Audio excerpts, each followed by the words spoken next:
오늘 함께 나눌 하나님의 말씀은 구약 이사야서 6장 1절에서 8절까지의 말씀입니다.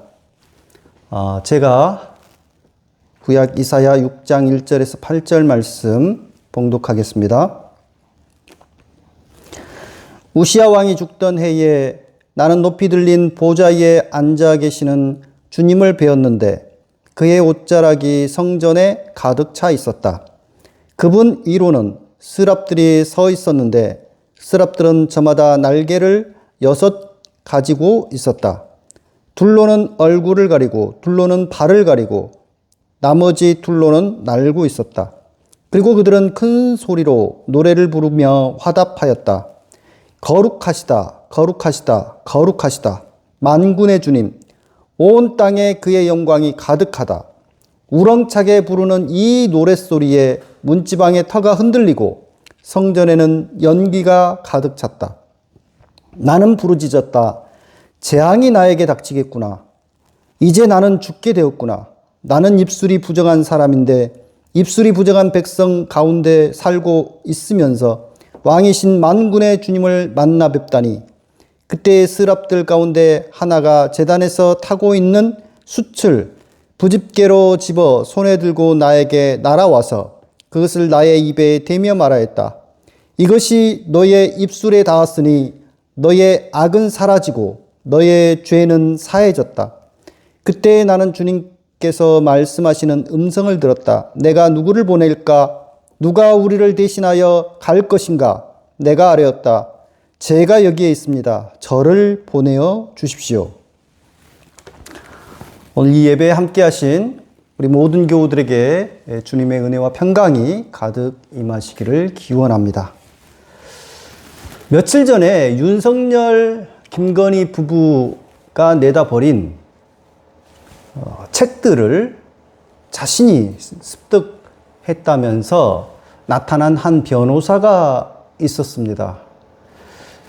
그가 가지고 있는 책은 지금 김건희 씨 명품백 사건으로 널리 알려진 최재형 목사의 저서 4권과 그 다음에 김영삼, 전두환 회고록 등 15권에 이르는 책이었습니다.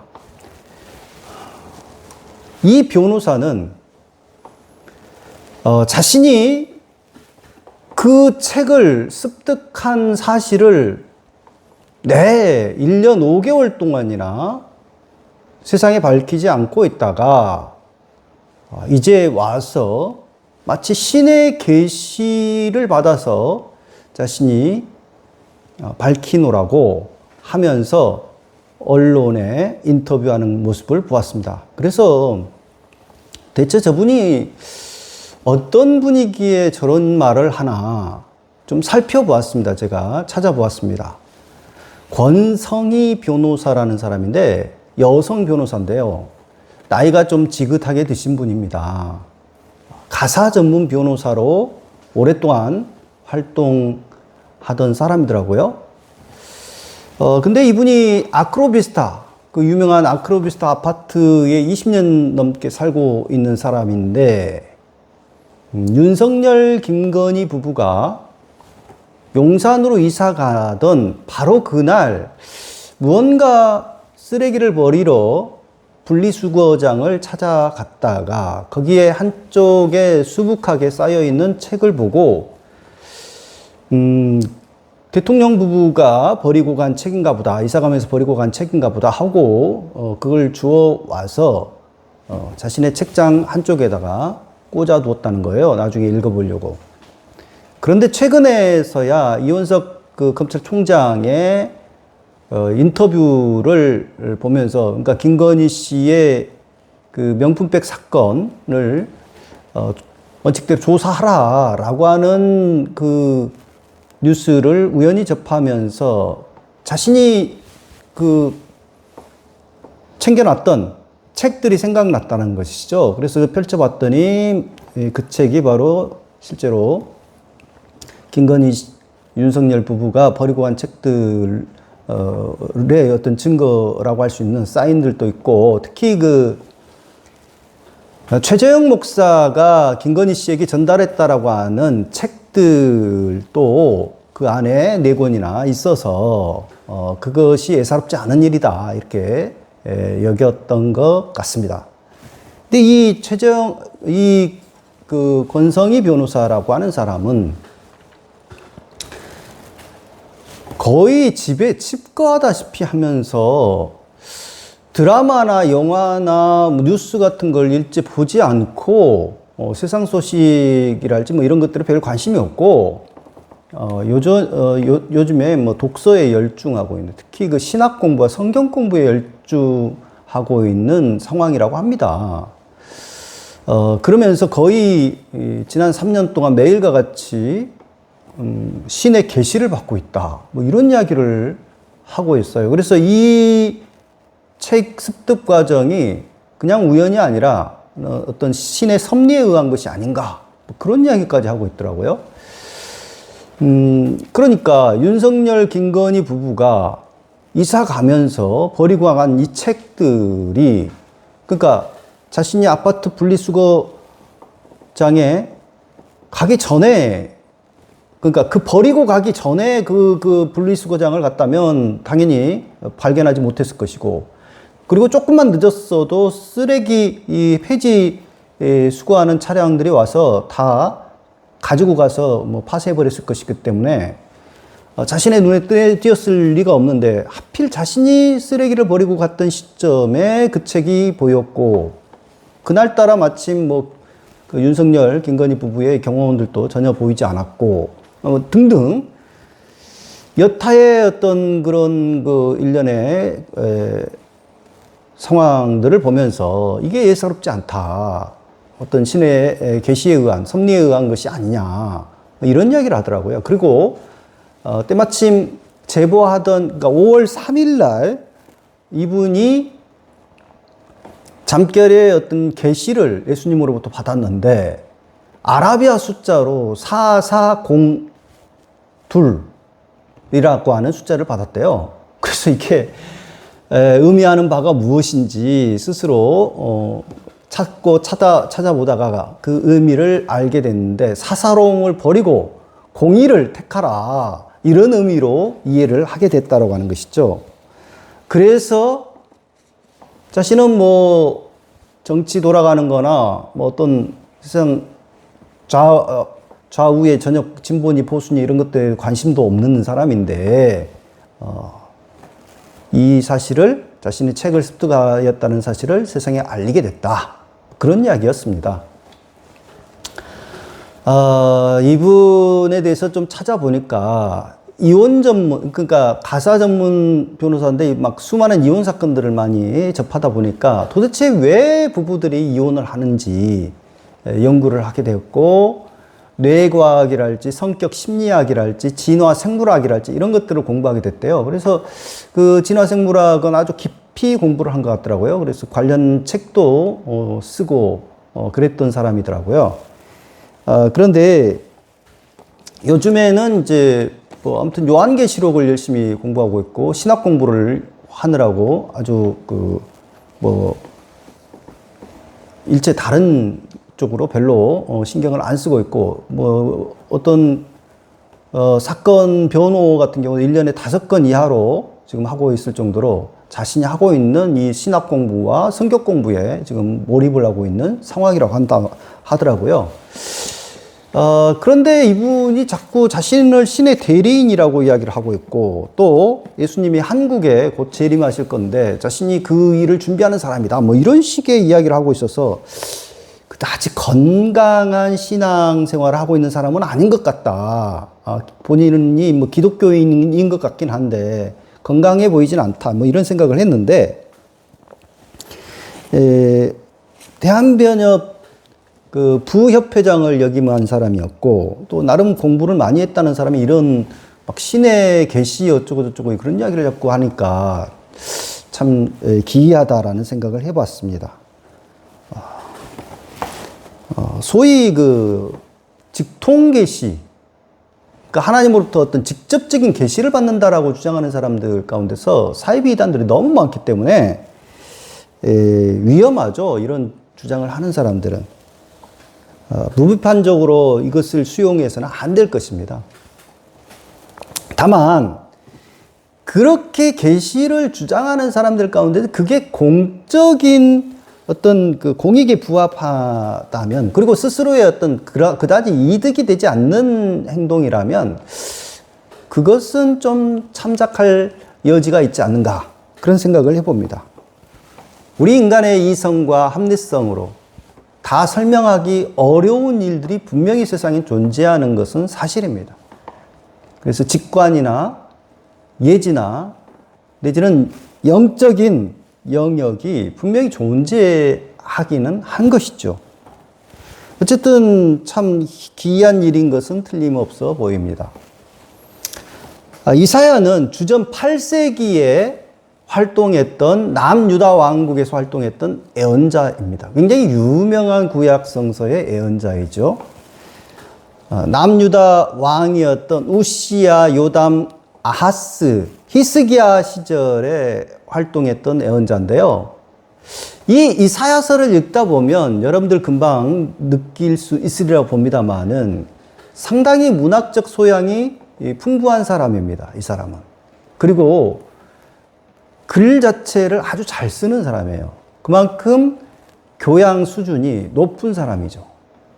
그래서 그때 당대 이게 아모스나 호세아 예언자와는 좀 다르게 이 이사야 예언자 같은 경우는 상류층 출신, 그것도 궁중에서 활동했던 예언자가 아니냐, 이렇게 일반적으로 보고 있습니다. 왜냐하면 아하스 왕이랄지 히스기야 왕을 아련하는 데 있어서 별로 그렇게 걸림돌이 없이 쉽게 만나는 것을 성서는 증언하고 있거든요. 그래서 이사야는 아하스 왕을 만나서 조언을 할 뿐만 아니라 또 히스기야 왕을 만나서 그때 당시에 이제 아수르 왕 사네립이 쳐들어 올 무렵이었는데 두려워하지 마라. 유다 왕국은 멸망하지 않는다. 뭐 이런 그 애언을 들려주기도 하고 뭐 이렇게 하는 것을 볼 수가 있거든요. 그래서 이사야 예언자는 그만큼 고위층에 속한 가문 사람으로 보인다라고 하는 것입니다. 그렇다고 해서 이사야가 이렇게 상류층, 고위층, 귀족들 같은 그 사람들의 이익을 또는 그들의 어떤 를 두둔하고 옹호하고 뭐 이런 내용들을 쏟아낸 건 전혀 아닙니다. 이사야는 이스라엘 백성들이 하나님으로부터 떠나서 하나님의 기대를 저버린 사실에 대해 속렬하게 규탄하는 심판 예언들을 쏟아내고 있고요. 뿐만 아니라 앞으로 펼쳐질 메시아 2상세기가 어떻게 펼쳐질 것인지에 대한 예언, 뭐 이런 것들을 쏟아내는 예언자인데요. 이사야가 예언한 내용 가운데서 상당히 그러니까 1장부터 5장 사이에 나오는 내용 가운데 널리 알려진 내용을 보면은 포도원의 노래가 있습니다. 이 포도원의 노래가 뭡니까? 포도원의 노래는 하나님께서 포도원을 조성하고 그 포도나무들을 심고 말이죠. 그 포도나무에게 물과 거름을 주고 정성껏 돌보았었는데, 그래서 좋은 열매 맺기를 기대하고 그러셨는데 나중에 열매가 나온 걸 보니까 좋은 열매는커녕 들포도를 맺혔더라는 내용입니다. 그래서 굉장히 하나님의 기대를 저버린, 그러니까 이스라엘 백성들이 주님의 백성으로서 선한 일을 하기를 기대하셨는데 하나님께서는 그들에게서 들려오는 소리는 살육과 아우성 소리와 비명 소리가 들려오는 거죠. 그래서 하나님께서 그 이스라엘 백성, 자기 백성인 이스라엘을 그대로 두지 않겠다. 재앙으로, 심판으로 반드시 징벌하시겠다라고 하는 그러한 말씀들을 하고 계시거든요. 뿐만 아니라 1장에 보면은 소도 나귀도 제 주인을 알아보는데 내 백성은 주인을 알아보지를 못한다. 이런 말씀들을 하시지 않습니까? 그래서 주님의 탄식과 심판의 예언들이 쏟아지는 것을 볼 수가 있습니다. 그러니까 1장부터 5장에 이르는 동안 그런 내용들이에요, 주로. 보통 예언서들을 보면 1장에는 예언자들이 어떻게 하나님으로부터 소명을 받았는지, 부르심을 받았는지가 나옵니다. 그런데 이사야서는 특이하게도 1장부터 5장 앞부분에는 그런 내용이고 6장에 이르러서야 이사야가 하나님의 부르심을 받은 내용이 나오는데요. 그 내용을 보면 이사야가 어느 날 성전에 들어갔습니다. 기도하러 갔는지 제사를 드리러 갔는지는 모르겠어요. 성전에 들어갔는데 정말 놀라운 환상 체험을 하게 되죠. 이사야가 성전에 들어가서 이러한 환상을 보게 된 시점이 바로 우시야 왕이 죽던 해예라고 시작을 하고 있습니다. 이 우시야 왕이 어떤 사람이냐면 아마 남유다 왕국에서 가장 오랫동안 통치한 왕 중에 하나일 겁니다. 이 우시야 왕은 무려 52년간이나 통치하였습니다. 그리고 이 우시야 왕 때 남유다 왕국은 번영을 누렸습니다. 거의 번영 태평성대를 누리는 아주 잘 살던 그러한 시대가 바로 우시야 왕의 통치기였습니다. 농업과 군사력이 아주 발전하던 강성했던 바로 그런 시기입니다. 농업, 목축업, 군사적인, 경제적인 모든 면에 있어서 발전을 이루고 번영을 누리던 바로 이 시기에 우시야 왕이 통치를 하였던 것이죠. 그래서 백성들로 하여금 태평성대를 그야말로 번영을 누리게 만들어 주었는데, 성경은 이 우시야 왕이 하나님 앞에서 정직하게 행했다라고 묘사하고 있습니다. 그런데요, 이 우시야 왕이 말년이 좋지 못했습니다. 말년에 이 우시야 왕이 교만해져서 하나님의 제사장만이 할 수 있는 분향을, 하나님께 드리는 그 제사 드릴 때 분향을 하거든요. 분향을 자신이 하겠다고 그러다가 하나님으로부터 심판을 받아서, 징벌을 받아서 나병에 걸리고 말았어요. 그래서 더 이상 왕이 그 나병, 천벌이라고 할 수 있는 나병에 걸리니까 통치를 할 수가 없었고, 별궁에 유폐되다시피 하면서 지내고 그의 아들 요담이 섭정을 하였습니다. 그러니까 거의 격리되다시피 왕은 그렇게 지내야만 됐고, 그의 아들이 대신 통치한 것이죠. 그런데 바로 우시야 왕이 죽던 그 해에 이사야에게 하나님의 환상이 환상으로 하나님께서 이사야를 부르시었다라고 하는 것이죠. 근데 이 환상이 보인 시점 자체가 정말 아주 절묘한 타이밍이었다라고 하는 것을 알 수 있습니다. 왜냐하면 바로 우시야 왕이 죽던 해는 어떤 해냐면 아시리아, 아수르의 디글랏 빌레셀 3세가 즉위하던 바로 그 시점이었습니다. 디글랏 빌레셀 3세가 즉위한 이후에 이 아수르 제국은 그 고대 근동을 완전히 그야말로 제패하다시피 합니다. 그래서 수많은 정복 전쟁을 거쳐서 남유다 왕국까지도 이제 쇠락의 길, 몰락의 길로 이제 급속하게 접어들게 되는 그런 상황이 곧 펼쳐질 무렵입니다. 그러니까 이 우시야 왕을 정점으로 해가지고 이제 남유다 왕국은 이제 몰락의 길을, 쇠락의 길을 걷게 되는 것이죠. 번영의 시대가 끝나고 이제 쇠락의 시대가 시작될 바로 그 무렵에 주님께서는 이사야를 불러서 놀라운 환상을 보여주신 것입니다. 근데 이사야가 본 게 뭡니까? 하나님께서 어전회의, 천상의 어전회의를 하고 있어요. 바로 그 장면을 보고 있습니다. 근데 이 어전회의가 예루살렘 시온산의 그 예루살렘 성전의 그 하나님의 옷자락이 쫙 가득 차 있다, 뭐 이런 걸 볼 때 성전 장소와 하나님 어전회의가 연결되어 있는 것처럼 묘사가 되어 있습니다. 하나님은 보좌에 앉아 계시고 주님의 옷자락은 성전에 가득 차 있고 하나님 주변에는 스랍들이 지켜 서 있는데 이 스랍들은 날개가 6개가 달려 있고 그들이 막 외치면서 찬송을 합니다. 뭐라고 합니까? 거룩하시다, 거룩하시다, 거룩하시다. 만군의 주님, 온 땅에 그의 영광이 가득하다라고 찬송하고 있습니다. 이 스랍은 히브리어로 세라핌인데요. 이 세라핌은 이 불타는 자들이라고 하는 의미를 가지고 있습니다.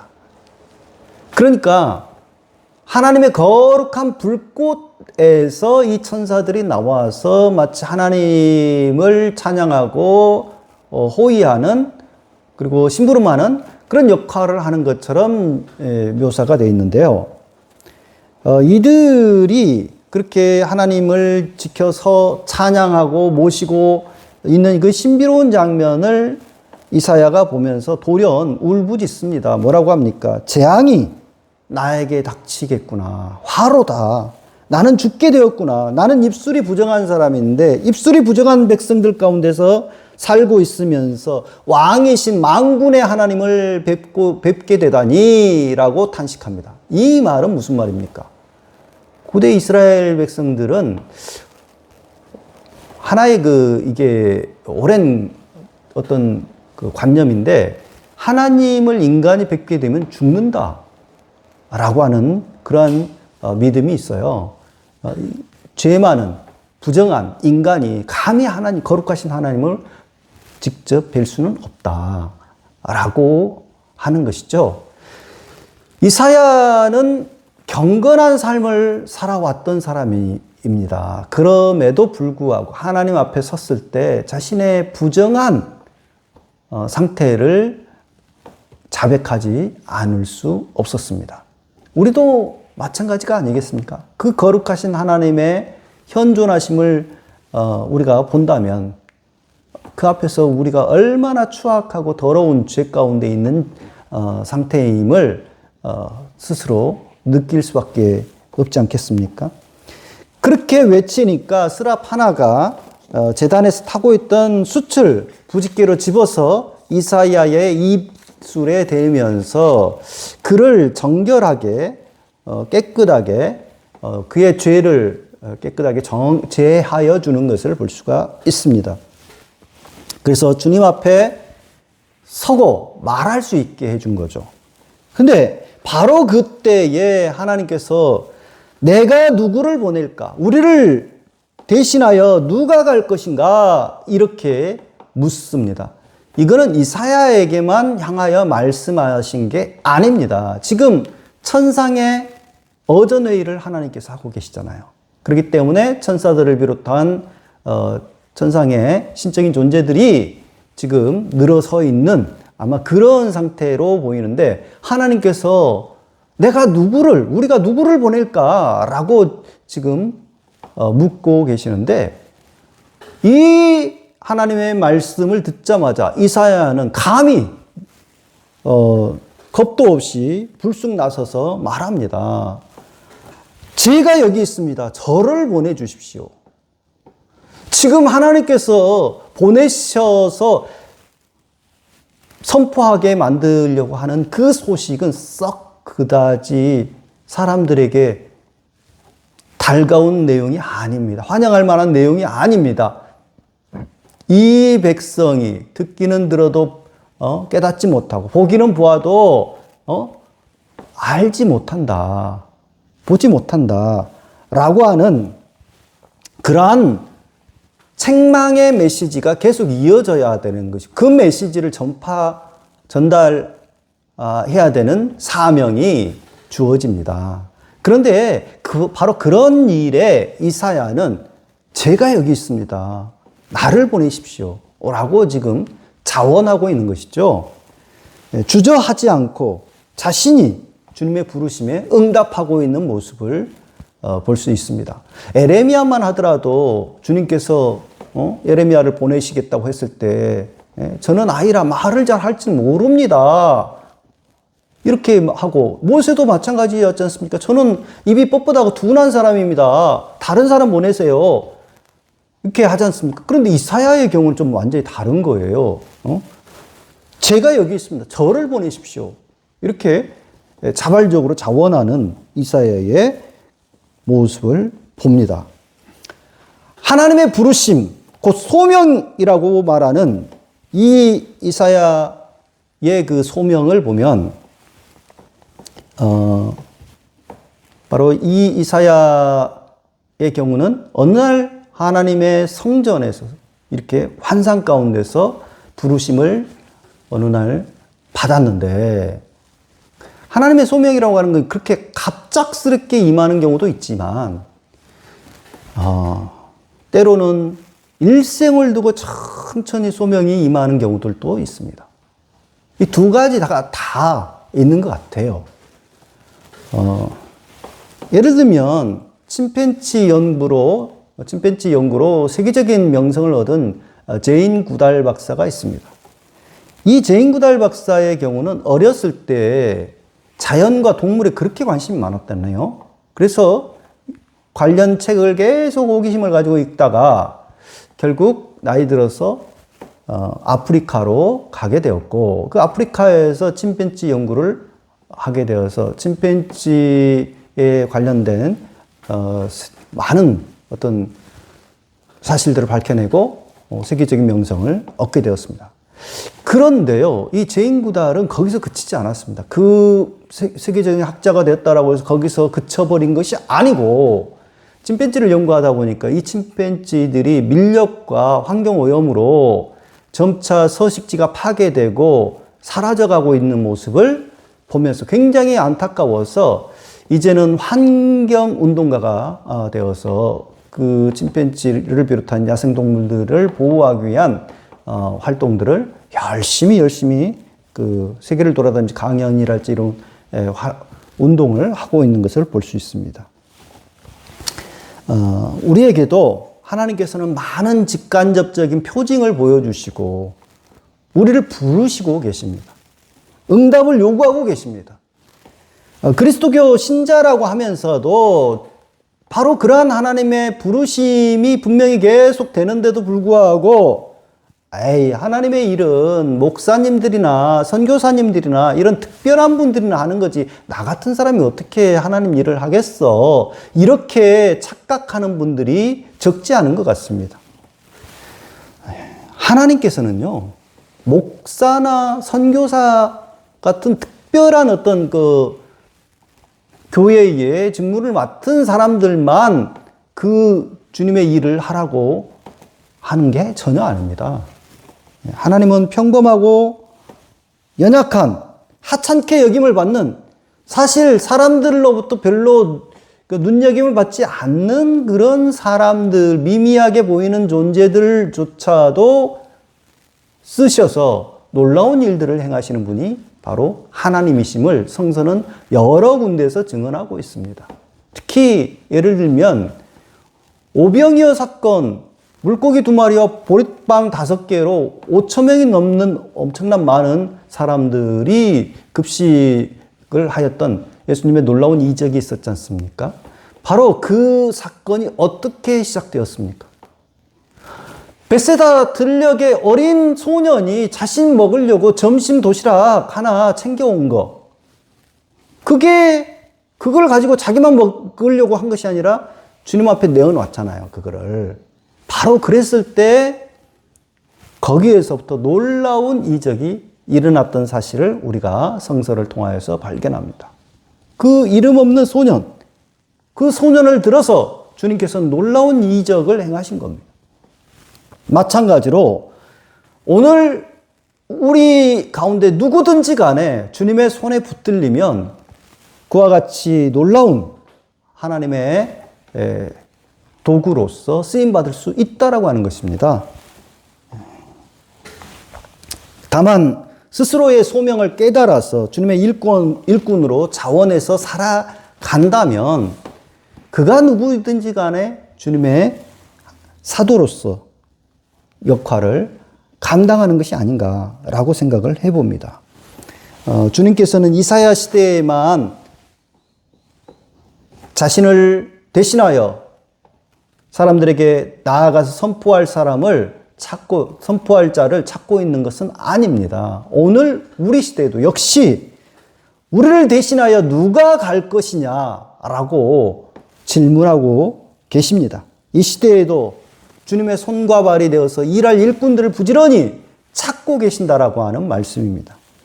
이러한 주님의 부르심에 기꺼이 자원하여서 적극적으로 응답하는 우리 모두의 삶이 되기를 간절히 기원합니다.